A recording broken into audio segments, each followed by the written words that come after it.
protocolos destinados a recoger los datos, analizar los datos y finalmente informar al respecto, ¿no?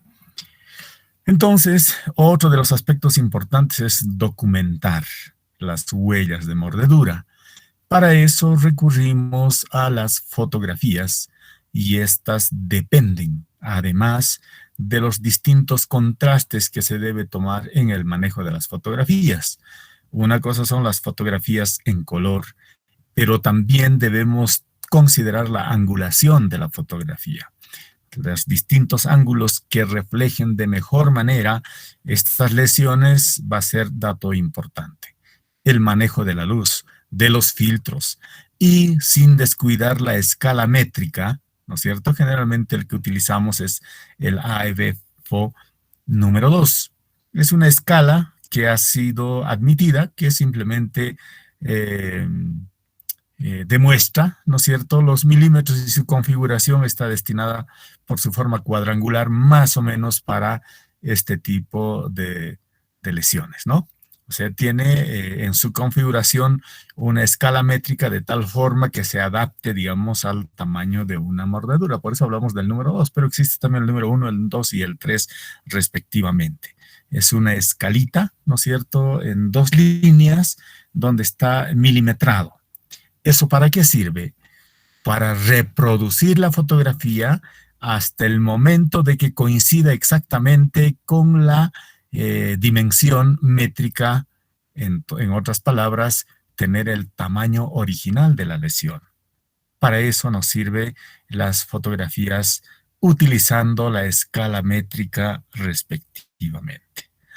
Y luego, la toma de impresiones de la huella de mordedura. Recuerden nuevamente, ya les dije, en una lesión ocasionada por huellas o por mordedura humana, estas pueden ir desde una simple X hasta una herida por mordedura humana. En otras palabras, sería una herida eh, contusa, ¿verdad? Porque los dientes se constituyen elementos contusos o contundentes.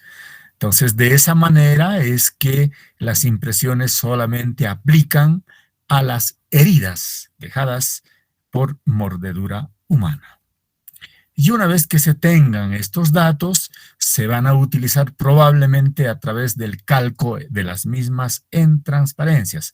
O sea, lo que tengamos en la imagen fotográfica, según los contrastes de luz, la angulación, el filtro, etcétera, y la escala métrica, por supuesto, cuando ya tengamos con el escalímetro comprobado, ¿no es cierto?, se puede hacer el calco de las mismas en transparencias o hojas de acetato para hacer las comparaciones por superposición de imágenes. Por otro lado, otro de los aspectos de documentar la misma, en los cadáveres se hacen las escisiones de tejido respectivamente y conservarlos como corresponda, ¿no? Esa es otra de las alternativas.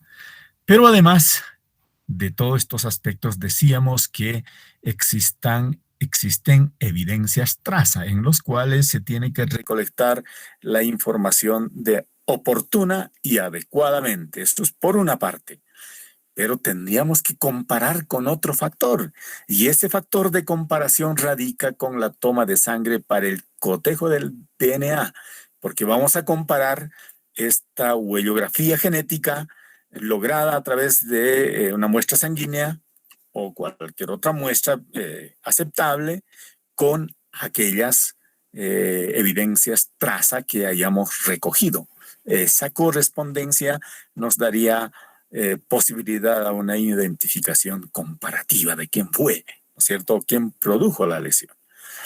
Y también las fotografías de perfil y de detalle, en este caso del sospechoso o del agresor, como tenemos aquí en el titular. Y en él también debemos tomar la toma de impresiones dentales. Estas deben ser realizadas necesariamente por alguien que sabe hacerlo, y una persona que sí, un profesional que sí sabe hacerlo es un odontólogo, ¿verdad? pero se recomienda que debería ser un odontólogo diferente al que manejó la evidencia de la huella de mordedura para evitar ciertas, ciertas medidas de fuerza de querer hacer coincidir con lo que él ha visto anteriormente. Y otro que no ha tenido esa posibilidad de visualizar las evidencias de la huella de mordedura, seguramente va a tomar el modelo y la réplica en los modelos de yeso respectivamente sin ningún otro, sin ninguna otra inclinación de buscar precisamente una coincidencia, que esa va a ser la hipótesis que queremos comprobar, ¿verdad? Eso para neutralizar esos aspectos siempre que existen en cada caso a la hora de replicar estas cosas. Por otro lado, la realización de los modelos en yeso del sospechoso, o sea, después de tomar las impresiones, se supone que los vamos a vaciar en yeso y que esto debe registrarse adecuadamente, cuidando la cadena de custodia. Todos los elementos de recolección de la información deben estar debidamente encarnados en la cadena de custodia. Quiere decir que esas pruebas no pueden eliminarse ni tampoco distorsionarse. Por lo tanto, aquí en la cadena de custodia, pues persiste, como ya hemos visto este tema entre los primeros temas, ¿no es cierto?, la conservación adecuada y garantizar la custodia de las mismas, ¿verdad? Y para eso debe estar debidamente etiquetado y donde además se queda almacenado toda esta documentación. Muy sospechosamente en nuestro medio a veces desaparecen estos elementos tan importantes de manera inexplicable, ¿verdad? Entonces, a pesar de tener responsabilidad, pues a veces creo que no les tiembla la mano a la hora de hacer estas cosas que no son nada legales ni tampoco éticos, ¿no es cierto? Inclusive en los últimos días han denunciado de que el mismo IDIF, las personas expertas o peritos en el desdoblamiento de ciertos de conversaciones de celulares, ¿no es cierto?, sospechosamente han hecho desaparecer diciendo de que habían sido borrados previamente. Pero eso en una auditoría informática se va a saber, se sabe, pero le echan la culpa pues a algún mecanismo por el que se haya borrado esos datos, ¿verdad? Todo puede pasar. Por ese motivo hay que siempre buscar la garantía y tener estos datos en custodia respectivamente, y en un archivo técnico deberíamos tener siempre una copia de las mismas de todos los actuados. Ahora, el protocolo para el manejo de la evidencia en el agresor, continuando con aquella, se debe hacer el análisis dental de detalle y de conjunto, como dijimos anteriormente. Y en ellas, pues tenemos que revisar pieza por pieza todos los traumas, o sea, algunos elementos o evidencias traumáticas y iatrogenias, algunas patologías, restauraciones o prótesis que hayan utilizado, y esto tiene que estar debidamente registrado. Para eso existen formularios típicos donde, al margen de registrar en un odontograma la ubicación de las mismas, está descrita cada una de las piezas dentarias según estas condiciones. No solamente interesan estos detalles particulares, sino también el tamaño de los dientes, posibles fracturas que podrían haber existido, las facetas de desgaste, ¿no es cierto? Eso habla muchísimo, porque las facetas de desgaste no son iguales, ¿no es cierto?, entre una y otra persona. La orientación y el alineamiento de las piezas dentarias, ausencias de piezas dentarias o diastemas, o algunos aspectos relacionados a la rotación o a la posición de las piezas dentarias, el tipo de dentición, etcétera, etcétera. No se debe descuidar ninguna particularidad, aun sea común, pero aquí lo común y la excepción tienen la misma validez porque finalmente van a soportar teóricamente todas las conclusiones al que vayamos a arribar después de analizar todas estas evidencias. Luego pasamos al análisis de las huellas de mordedura. Y existen varias técnicas para hacer el análisis. Lo primero que se debe hacer es manejar la misma escala de la documentación fotográfica, la escala métrica, para hacer coincidir, ¿no es cierto?, el tamaño 1 por 1 de las lesiones y también con la correspondencia al registro de los modelos. Entonces, para eso se utilizan fotocopias, se pueden utilizar fotografías con cinta métrica, pero la clave es tener esta relación vinculada, pero siempre en el 1 por 1. Por otra parte, realizar un overlay, que es un aspecto de referencia, donde debe estar debidamente demarcado lo que es superior, inferior, derecha, izquierda, vestibular, palatino, lingual, para que no pueda existir ninguna distorsión, y eso debe estar debidamente documentado. Esto lo hacemos en las prácticas, ustedes van a poder ver, pero también se puede utilizar una computadora y un programa para el manejo de estas imágenes. Pero el peligro que existe en el manejo en un computador o bajo un programa gráfico, ¿no es cierto?, es que se puedan distorsionar las dimensiones. En cambio, de otro modo, ¿no es cierto?, es más complicado poder hacer estos aspectos. Ustedes saben que en los programas se pueden editar todos los datos, ¿no es cierto? Se pueden modificar espacios, tamaños, etcétera, etcétera. Y eso es lo que menos se debe hacer. La idea central es recoger y manejar todas las evidencias tal como la naturaleza haya podido desencadenar un fenómeno que estamos queriendo investigar. Entonces, es un registro de remarcar la realidad tal cual como sucede. Porque en otras palabras, hacer lo contrario estaríamos simplemente recreando algo que podía haber sucedido y además modificar las circunstancias, los colores, los tamaños, etcétera, para intentar adecuar la homologación con otro aspecto que no corresponda. Finalmente pasamos al análisis de de las huellas de mordedura. Entonces se hace una medición métrica de todas las lesiones dejadas por cada diente, las distancias que existen entre los dientes, la relación con los opuestos para observar el tamaño de la arcada y realizar todo lo mismo en los modelos y en las piezas dentarias mismas, o sea, en vivo, ¿no? Para eso se utiliza el pie de rey o calibrador, que no les había mencionado, pero que entra estos recursos para aquello. Tomar el overlay invertido o sobreponerlo dependiendo si es una fotografía, ¿no es cierto? Hay que invertir la imagen. De todas maneras debe coincidir exactamente con lo que queremos comparar, ¿no es cierto? Estamos trabajando en la identificación comparativa.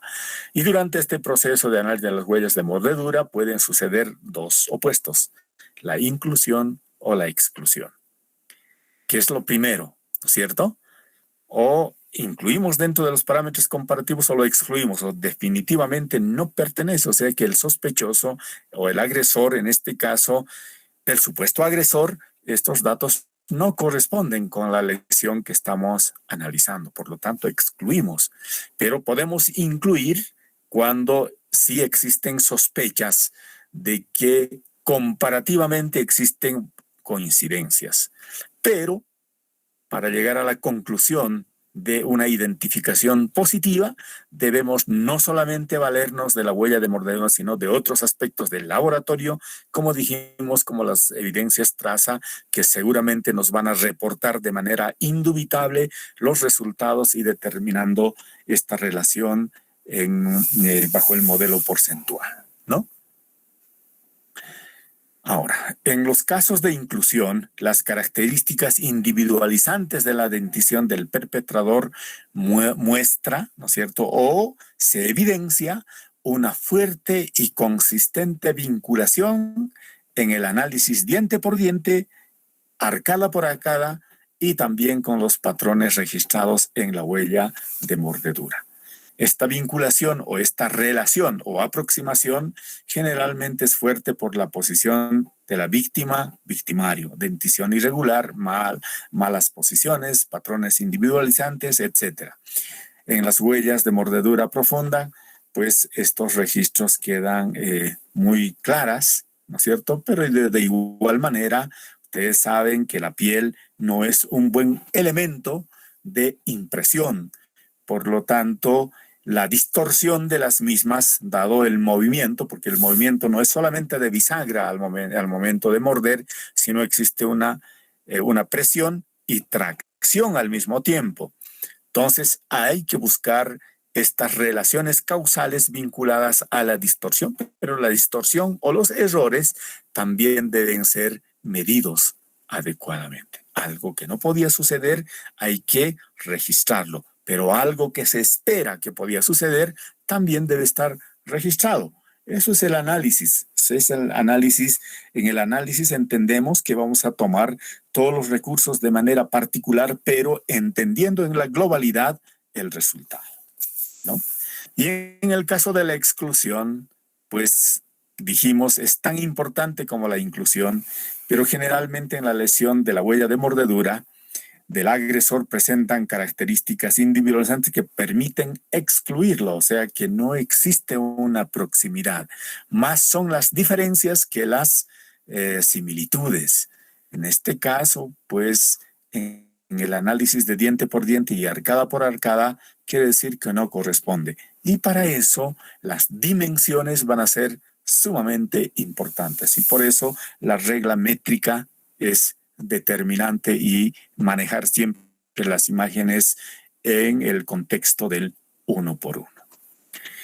Finalmente, diríamos que no es inusual encontrar que dos personas, o sea, dos odontólogos, lleguen a opiniones opuestas en un mismo caso.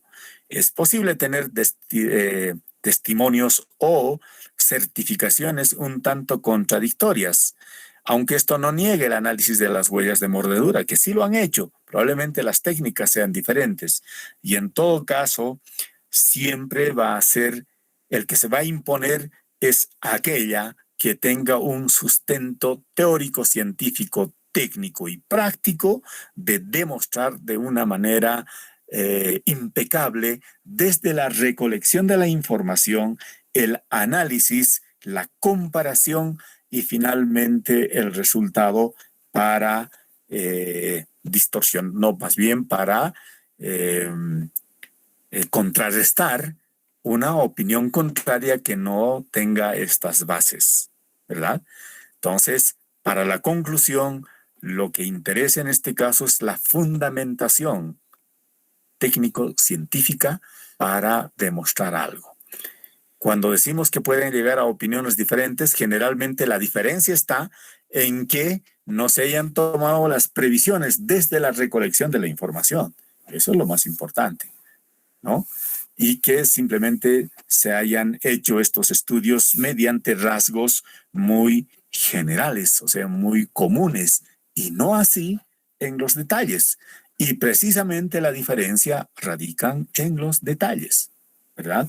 Entonces, ese es el cuidado que se debe tener siempre a la hora de finalmente emitir un dictamen cuando las pericias son solicitadas y requeridas en este ámbito. Algo que me estoy olvidando probablemente sea de que no es la opinión del odontólogo de la manera como realizar un procedimiento, ni tampoco concluir con algo que él crea conveniente, sino en el trabajo pericial lo que se hace es responder a los puntos de pericia requeridos por la autoridad competente. Entonces, si me pregunta algo en concreto, yo tengo que responder con absoluta precisión a esa pregunta. Y no puedo sobrepasar esos límites que correspondan a los puntos de pericia. Si yo creo que existen otros elementos que podrían dilucidar o apoyar, o en otras palabras, aportar de mejor manera al esclarecimiento de un hecho concreto, lo que puedo pedir como perito es la ampliatoria del requerimiento, pero no de oficio sobrepasar los límites del punto de pericia. Entonces, con esto ratifico de que el odontólogo en calidad de perito simplemente responde a los puntos de pericia solicitados por la autoridad competente y no puedo sobrepasarme de aquello.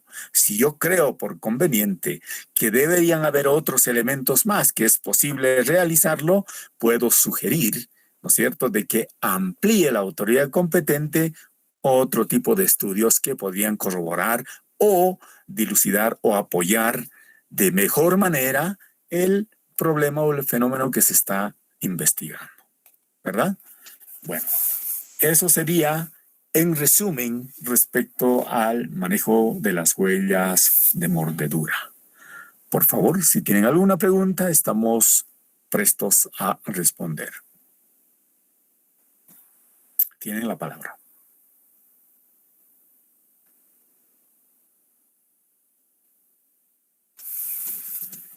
Bueno, creo que no hay preguntas y nos estaríamos quedando con esto y que nos estaríamos viendo pues la próxima clase. ¿Ok? Bueno, tengan todos ustedes muy buenas noches, que les vaya muy bonito y nos estamos viendo la próxima semana en el horario de siempre. Adiós, chicos. Gracias.